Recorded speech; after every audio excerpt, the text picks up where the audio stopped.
Olá pessoal, tudo bem? Hoje eu vou falar um pouquinho com vocês sobre as propriedades da adição. Essas propriedades já foram estudadas em anos anteriores, então às vezes vocês vão relembrar somente. A primeira propriedade que a gente vai estudar hoje é a propriedade comutativa. O que diz a propriedade comutativa? Que em uma adição podemos trocar a ordem das parcelas que o resultado não se altera.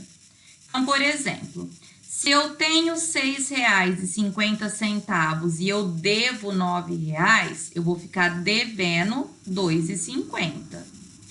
Agora, se fosse ao contrário, eu devo R$ 9,00 e eu tenho R$ 6,50 para pagar. Eu também vou continuar devendo R$ 2,50. Então, independente da maneira como eu somo, o resultado é sempre o mesmo. Isso é o que a gente chama de propriedade comutativa. A segunda propriedade que a gente vai estudar é a propriedade associativa. O que diz a propriedade associativa? Em uma adição de 3 ou mais parcelas, podemos associar essas parcelas de maneiras diferentes, que o resultado não se altera. Então, por exemplo, ele colocou a mesma soma aqui, mais 6, menos 4, mais menos 1, e ele resolveu de maneiras diferentes. Vamos ver que o resultado será o mesmo.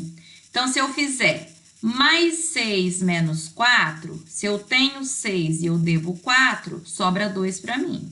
Se eu tenho 2 e eu devo 1, então, se eu tenho 2 e devo 1, sobra 1 para mim. Então, mais 1. Se eu começasse a conta pelo fim, se eu devo 4 e devo 1, eu devo 5. Mas eu tenho 6 para pagar. Tenho 6 e devo 5, sobra 1 para mim.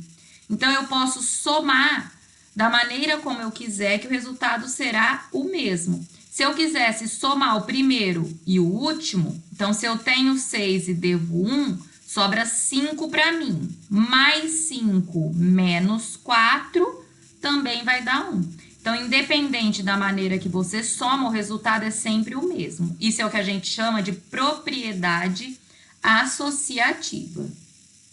Depois a gente tem também o que a gente chama de elemento neutro. O que é o elemento neutro? Vamos ver aqui a definição. Em uma adição de 2 ou mais parcelas, em que uma delas é igual a 0, o resultado é igual a outra parcela. Dizemos, então, que 0 é o elemento neutro da adição. Então, por que 0 é o elemento neutro? Porque eu somar qualquer coisa com 0, o resultado não altera. Por exemplo, se eu devo 12 e eu não tenho nada para pagar, eu vou continuar devendo 12. Tá? Então, somar um número com 0 não altera o resultado. E a última propriedade é o elemento oposto. O que é o elemento oposto? Lembra que o oposto era só trocar o sinal? Então, em uma adição em que as duas parcelas são números opostos, o resultado é 0. Então, toda vez que eu somar números opostos, o resultado vai ser 0. Se eu tenho 21 e eu devo 21, no final eu não vou ficar com nada. Se eu devo 21 e eu tenho 21 para pagar, no final eu também não vou ficar com nada. Agora vamos às atividades. São as atividades da página 111. A primeira atividade.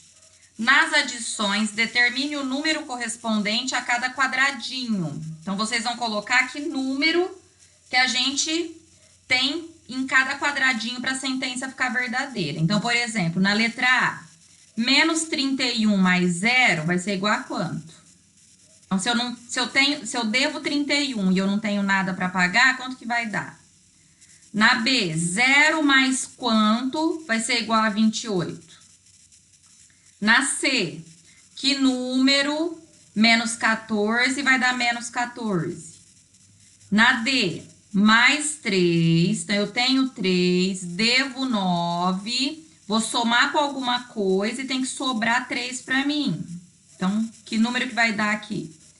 Na E, mais 12, então tenho 12, mais quanto? Eu devo 12 e tem que dar menos 8. Então, eu tenho que ficar devendo 8. Então, vocês vão ver quanto que vai dar.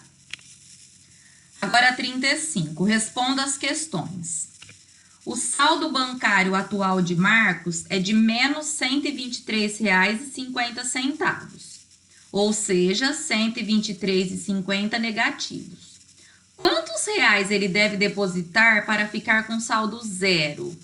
Então, menos R$ 23,50, mas que número? Tem que ser igual a zero, para o saldo dele ficar zerado. A B. Nos termômetros digitais estão indicadas, respectivamente, as medidas da temperatura às 3 horas e às 7 horas de um mesmo dia em certa localidade. Qual é em graus a diferença entre essas temperaturas? Então, diferença, se estava menos 4,8 e depois foi para zero, qual é a diferença entre essas temperaturas? A próxima, a 36 agora.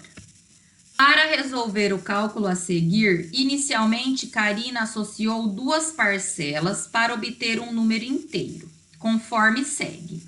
Então, o que ela fez? Primeiro, ela fez mais 5,3 menos 2,3.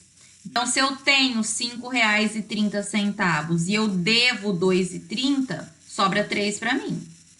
Tenho 3, devo 8,70, vou ficar devendo 5,70. Aí agora vocês vão resolver, tá? Vocês podem estar associando da maneira que vocês quiserem, da maneira que vocês acharem melhor, tá? Pode fazer a primeira parcela com a segunda, a primeira parcela com a última, tá? Aí então vocês veem a maneira que vocês acham mais fácil. 37. Utilizando a propriedade associativa da adição, então a associativa é que você pode associar as parcelas da maneira que você quiser, tá? Resolva os cálculos associando as parcelas de duas maneiras. Então, eles querem que vocês façam de duas maneiras para confirmar que o resultado é o mesmo. Então, por exemplo, aqui, ó, você pode fazer menos 19 menos 11, o que deu soma 17. Ou menos 11 mais 17, o que deu tira 19. Ou pode fazer a primeira com a última, e o que deu tira 11, tá? Então, vocês resolvam aí da maneira que vocês acharem melhor. Essas são as atividades dessa semana. Qualquer dúvida que vocês tiverem, nós estamos à disposição para ajudá-los.